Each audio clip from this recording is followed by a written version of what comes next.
So what is your answer to that, that why we are limiting the coin sales so Now, drastically? I see. How they think that, you know, So your question somebody is, wants to sell more right. coins. So your question is, some of us mine coins and they go to the internal exchange, Yeah. and some of us sell coins and buy coins. Yeah. So as OneCoin, as I say, is 1 year old, first of all, it's not like Bitcoin, it is not a liquid market yet. So it means that there might be a day where we have a huge demand for coin sales or huge demand for coin buying. And this is why we as a company always say buying and selling the coin should never be a reason why you join. The coin actually needs to be used. So we need to have some time, and I say always it's 3 to 5 years until we really manage to have a usability and a liquid market where you can do unlimited sales and buying actually on the market. Until then, Kari, if you do not have limits, for example, what can happen is that one person with a huge sales order or huge buy order can distort the price a lot. And this is what happens to Bitcoin often. I don't know if you see all this going up, down in a very, very big amount. And this is called volatility, and we do not want to have a very big volatility for our coin. People do not understand how it can be that Bitcoin today is worth $500 and tomorrow only 400 within a day. This is very disturbing, and if you are a merchant who takes Bitcoins, you don't want to have this. Because you want to be sure that if you take a Bitcoin today, it will not be valued 20% or 30% less tomorrow. Of course, you're very happy if it's valued 30% more, but it goes both sides. Absolutely, yeah. So cryptocurrency is one of the riskiest assets actually out there. High volatility, low liquidity on the markets.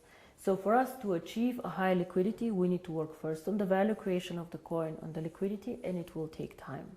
So all these people, why we have created this exchange? We have created it so people can learn to trade it, but it's not a self, the idea is not just that we go buy and sell the coin there, but we wait for the usability of the coin.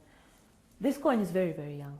We have so much way to go, but we have created miracles already. So I'm looking very, very positive into the future. But remember, the internal exchange is demand and supply. So you have to find somebody who wants to sell coins to buy, and the other way around. So the company itself is not obliged to buy back your coins or to sell your coins. If I don't have coins, I cannot sell them. Yeah? And as a company, we do not buy back the coins. So it's always you selling your coins to somebody else or somebody else buying from you. Don't forget also a bit the time differences. When China sleeps, you're awake, and so on. So sometimes, as I said, the market is not liquid and not efficient yet. And then the other question is, which relate to that, is that how is the value created? Now, there are two questions I think inside here. First is what is the value of cryptocurrency, and the second is how do we determine today if one coin is valued €1, €2, or €5? Yes. So we have a concept which is called mining difficulty. And there are calculators out there on the internet for Bitcoin. Everybody can Google them. You just Google Bitcoin mining difficulty calculator and you see how this is calculated. It's a very, very simple thing. You calculate, one is electricity costs for the mining, and the second is computer power. So to mine a coin, you need obviously a computer to do some calculations and electricity to get the computer running. So depending on these two things, the mining difficulty grows or goes down. It goes both ways. It can go up, it can go down. The more miner join, however, the more people who want to mine, the higher the mining difficulty goes. Because more of them are in the pools. And this is, of course, what happens to OneCoin. So you can simulate this with these calculators. It's nothing that OneCoin invented. And this is how we today measure the value of the coin. Yeah?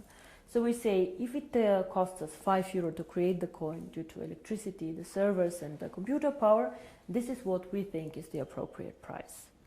Of course, it fluctuates up and down based on demand and supply, but always in a corridor actually that we have set. So this is how we determine the price today. And the second question that you had actually is, but one day we go to the open market, so how do we know what is the value of this cryptocurrency? Why is Bitcoin worth $400 and not 1,000 or whatever? And here, in my opinion, there are two things how we determine the value of cryptocurrency. Cryptocurrency is not backed up by anything. We know this. So it's actually worthless. So it's not backed up by gold. It's not backed up by any other asset. OneCoin is not backed up, yeah? Bitcoin is not backed up. But there's still value inside, and I tell you why. One is, first of all, the brand. Bitcoin currently have a very strong brand. Everybody knows them, they were the first one. Of course, there are always good and bad things about the brand, but they are very well known. Milka Chocolate is a very well-known brand. Procter & Gamble are a very, very strong brand. So the more people joining OneCoin and the more people speaking about OneCoin, the stronger our brand becomes. And this, I think, is something that makes us really a family, because if you go in the network marketing approach and go and sell shampoo, it does not make you stronger if somebody on a sideline sells shampoo. Only your downline makes you happy. But here, if another team makes OneCoin popular out there, this makes also your coin stronger and your team stronger. And this is something very, very special about OneCoin, I think. So the brand. And we have currently about 2 million paid members. In the database, we have over 10 million people who know about OneCoin.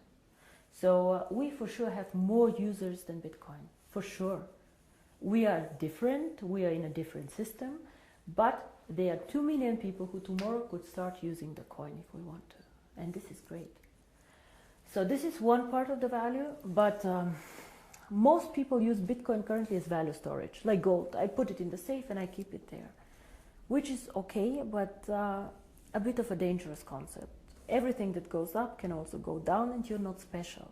You know, and if you're not special, why use OneCoin? Why not use 2Coin, 3Coin, dark coin, products? So we are probably one of probably the only company who focuses so much on usability of cryptocurrency. Why cryptocurrency? How can it change the world? And our two slogans are the future of payments or join the financial revolution. We believe that actually cryptocurrency can be a vehicle for money transfers. So for example, as you do Western Union transfers, you can use cryptocurrency to do a transfer. Fast, borderless payments. And there's a huge demand for this. 2 billion of people have no bank account. 2 billion. Of course, we cannot capture all of them. But again, if we capture only 10 million or 100 million people, it's a network. It grows so fast. We see what happened, you know. December 2014, I was sitting at my desk and I had a bet with Per Carlson, who is not here anymore, if we will manage to have 10,000 people. And we did a huge celebration with 10,000 people. Today we have 2 million after 12 months. It is incredible, and this is the network effect.